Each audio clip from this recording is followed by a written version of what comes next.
Whoopi Goldberg backing up Kamala Harris's talking point about what is being taught with respect to slavery in Florida. Let's watch this clip from The View. We're telling you this history. It's our American history because you need to know so we don't repeat it. And here you come, DeSantis, trying to repeat it. Well, you know what? As long as the Smithsonian is standing, as long as there are books, as long as there are families, because remember, we didn't have books. All these stories come to us from our families. You don't call our families liars. They know what happened because their grandma's grandma told them. You, sir, I can't even say the word. You're a disgrace. We'll be right back. She seems very angry about what Vice President Kamala Harris was discussing. We covered this in the other block. This, I think, not true notion that the new curriculum is like making excuses for slavery or portraying slavery as, not as bad as you might have thought, which again, we went through the whole list of terms. Is just not an accurate way to describe it. You cannot like DeSantis. You cannot like, he's changing some of the higher ed stuff. You don't have to think he's your favorite candidate or something, but I just don't think it's substantially true to say that they're fundamentally changing the way slavery is taught in a making excuses sort of fashion. I think to blame DeSantis for what the Board of Education in Florida decided to do, it just doesn't make sense to me. Well, he appoints them, right? So. Right, yes. Yeah. But I think, can you credit him for this decision? Maybe. Mm-hmm. Yeah. Fair. Okay. But I think also to not put the attention on the Board of Education allows them to get away with more. Yeah. The way that the alphabet soup of American bureaucracy is kind of protected from accountability. Well, that's true. Having people be appointed by DeSantis, not elected directly, I think is also a problem. There are a lot of, localities that do things differently where you have to directly elect your Board of Education. Well, that would be better. I would rather, we need had to, that where I grew up. We need to de-escalate this a little bit.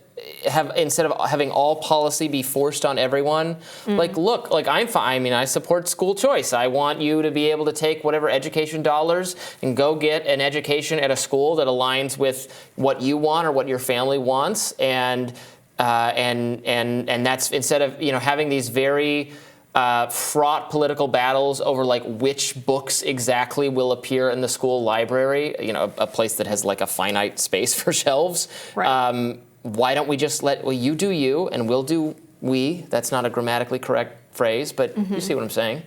I think, that maybe more. I think, making localism, smaller, make it local. Exactly, making smaller decision-making structures so that we have a bit more of a direct democracy, especially when it comes to things like this. Maybe that would be good. Mm-hmm. I think that the exact phrasing of slaves develop skills that could be used for, quote, personal benefit is a tough directive to give teachers to teach to kids, right? Mm-hmm. And so I think, Whoopi Goldberg made some good points there, that we know what the history was, and it's pretty clear that they weren't taught things for personal benefit. I think if a teacher said those words in front of a classroom, children that are of the age to learn about slavery would be able to say, what are you talking about? That makes absolutely no sense. And I think the point that you made earlier when we discussed this exact thing in more detail was a good point, that perhaps, any reasonable teacher would read this directive and actually talk about the resistance and them teaching each other how to read. And maybe that's a skill that they've learned for personal benefit. Not that slavery as an institution with, people who owned slaves were doing was good.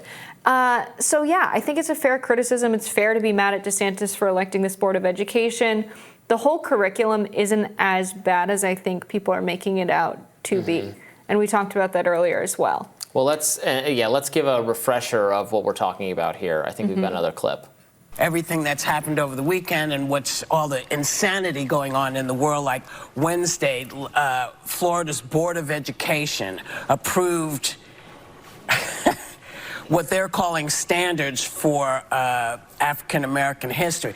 I feel like they didn't talk to any African Americans, because we could have told them about the history, and nor have anyone seemingly gone to the Smithsonian to find out anything. There are all of these former slaves who have given their testimony. You can go to the Smithsonian and hear them. So apparently they all think it's a lie.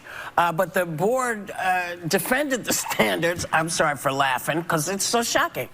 Yeah, so I think she's just kind of like swallowing wholesale Kamala Harris's not fair parsing of this language. But again, no one will, where the mainstream media voices who are going to swoop in and say, oh, Whoopi Goldberg was spreading misinformation. Kamala Harris was spreading misinformation, right? Misinformation is a framing that only gets applied to things people outside the mainstream say that are debatable or arguable or something. Like, but this is opinion. We're in the realm of opinion here, right?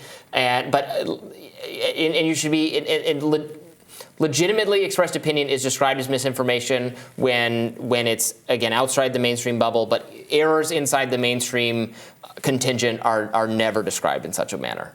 Yeah, I mean, I don't think that bugs me, Jessica. I think, they're mostly mad about the one part of this, piece of the standards of academic standards of teaching African American history and slavery in the United States, that slaves developed skills that could be used for personal benefit. It seems to me that that's at the center of this, and that's what they're disputing. Now, the rest of the curriculum could be pretty decent.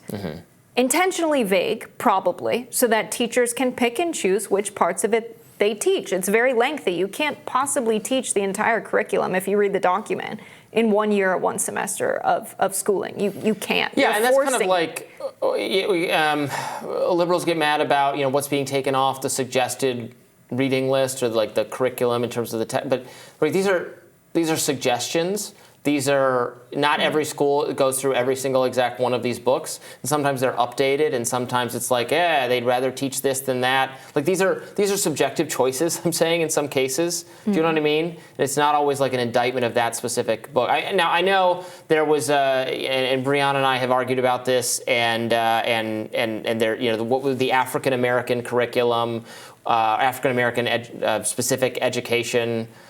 Curriculum or those courses, that literature was revised, and taking off books that I think are perfectly good books that are well worth reading.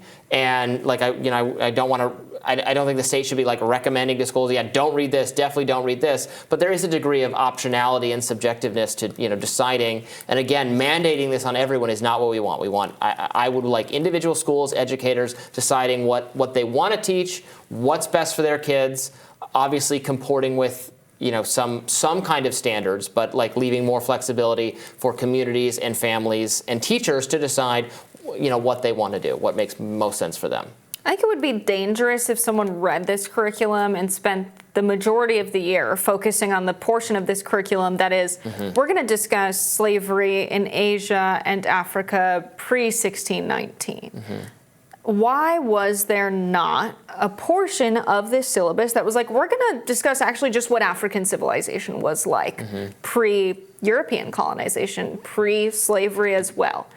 That's not a part of this curriculum. And so they're forcing teachers to pick and choose what to teach. And there's a lot of stuff in there that a teacher could intentionally spend a ton of time talking about, there was all of this slavery going on in Africa, and we just came in and we joined in on the thing. Right. That's all we did. Very innocent. No, that's not telling the whole picture. And so by giving so much content and being so vague, they've really opened the door for, if teachers have discretion and they want to tell a particular story, that they're not getting into the details of the horrific nature of chattel slavery in the United States. They could avoid it. Well, and I think that's a problem. Well, and correct me if I'm wrong, and the racialized version, like it is true that, there was a lot of slavery in Africa and Europe and Asia and South America, and slavery is a long-running practice of, one little city-state beating another in a war and enslaving its population, but not until what you're describing, the chattel slavery, did it become, was there a racial science behind it, and it's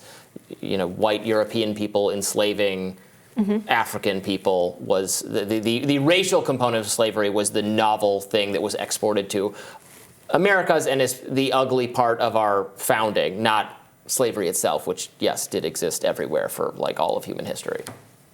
Yeah, I think if we were to really analyze this curriculum and think what would be good and useful to teach to kids, I think what's missing from this curriculum, from the curriculum I was taught in Connecticut, which is very different from the curriculum on slavery in the South, overwhelmingly. But just what's missing is what was African civilization like before slavery? That's something that's useful to teach in the United States, where we have such a large African American population that are the descendants of slaves. And we never teach about the huge empires they had, the technology that was all across the continent of Africa, that Timbuktu was a thriving civilization, that the first university in the entire world was in Africa. I think that history would be more useful to teach than, hey, they had slaves too, so we're just basically copying their homework. So I think the curriculum does have a particular persuasion and is intentionally vague. Fair enough. More Rising right after this.